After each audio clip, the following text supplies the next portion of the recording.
Man, what is happening, my YouTube family? Of course, it is your boy B New. I'm coming at you on this Thursday. And first and foremost, as always, just want to send out positive vibrations and blessings to anybody who could be listening.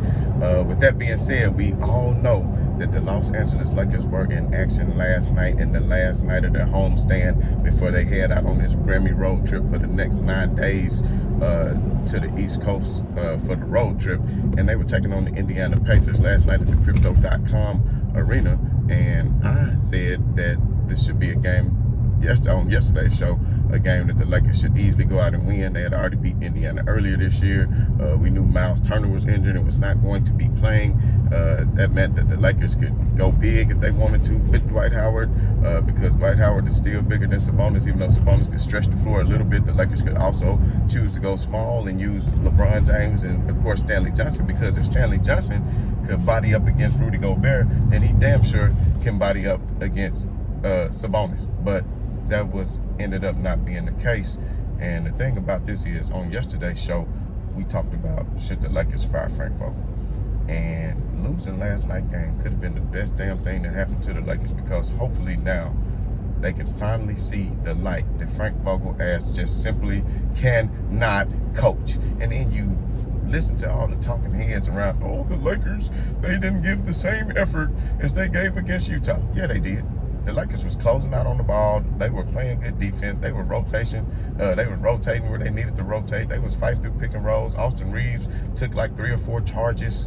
I mean, they were definitely being scrappy on defense. And through the first quarter, they gave up 23. Then they gave up 27. Then they gave up 26, which is damn good. But of course, in the fourth quarter, they have a defensive collapse and give up 35. And I wonder why. I wonder why, Frank Vogel. I wonder why, Frank Vogel. So his smooth brain self said, oh, well, I benched Westbrook last game and we had such a good comeback. Let me do it at the end. That wasn't even the time to bench him. I mean, Westbrook actually hit, what, 4 threes yesterday? He had hit 4 threes yesterday, so at least his shooting was on. And he is a playmaker, so why the hell bench him then? The thing about it is, let me tell you how Frank Vogel lost this game in so many facets.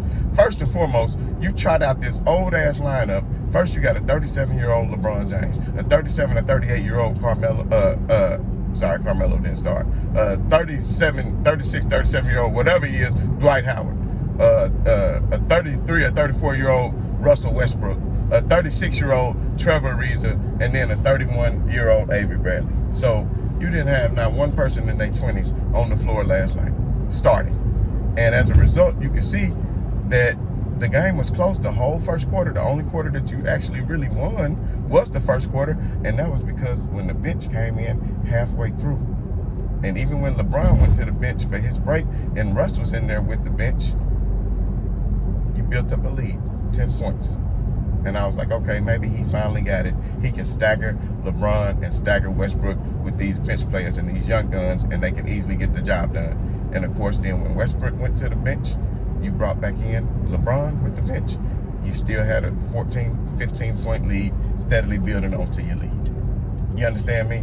But then, towards the end of the quarter, end of the half, you bring back out the same BS lineup and bring back out, and no fault to Dwight Howard, because it didn't hurt the Lakers to play Dwight Howard last night and go big, because Sabonis is just like, not like a Karl Anthony Towns or somebody like that who's going to be out here just shooting a lot of threes, even though he can stretch the floor. But I'm going to get to the point of what ignorant stuff he did regarding Sabonis later. But at the end of the day, then they cut the lead to 6 right before the half. And I said, does he not see what the hell he doing with these lineups?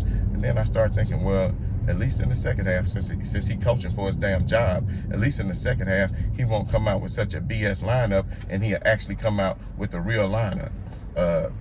And maybe not start Ariza and Bradley in the same lineup that got you behind and got them going on runs.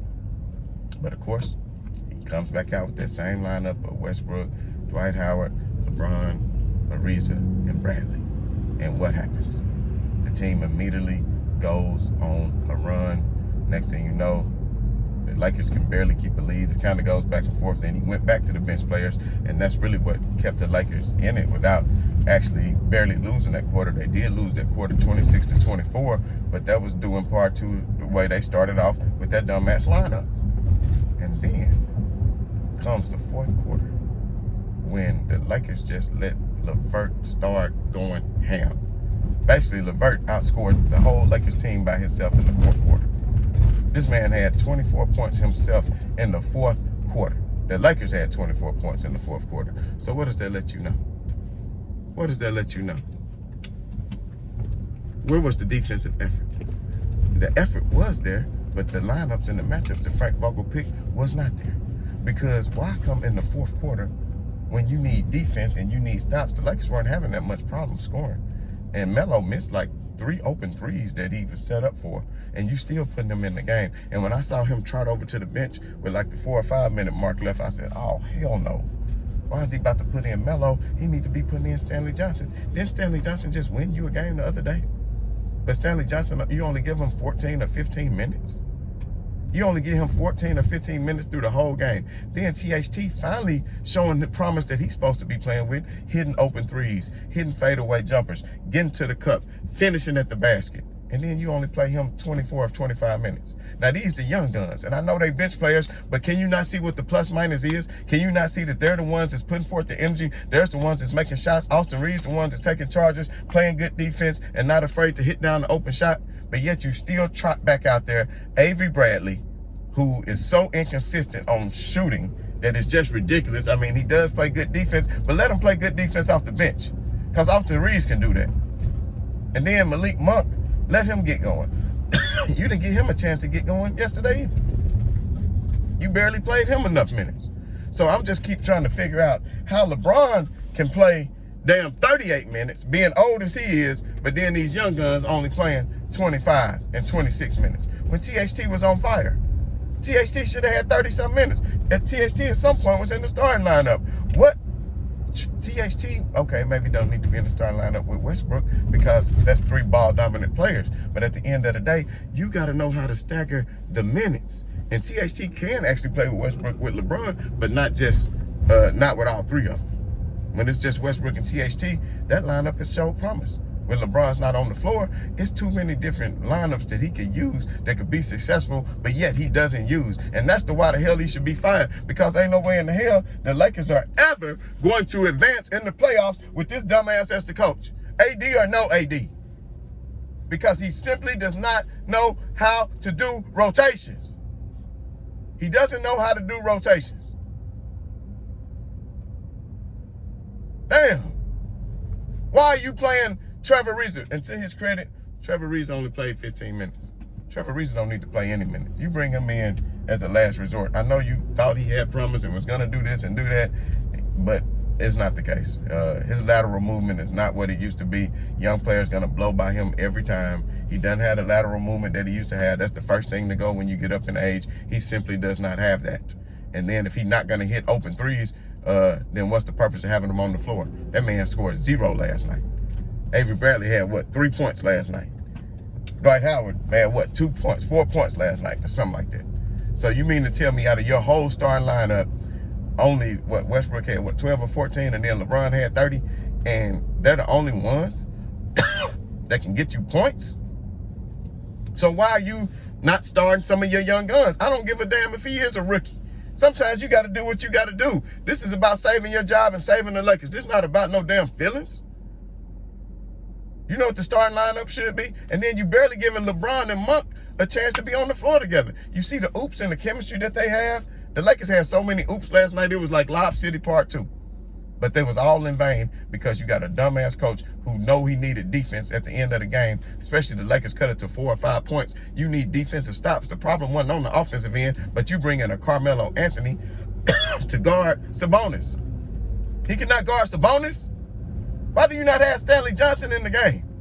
Somebody who can put a body on him and play hard-nosed defense and can still give it to you on the offensive end of the floor. Not afraid to put his head down and get to the basket.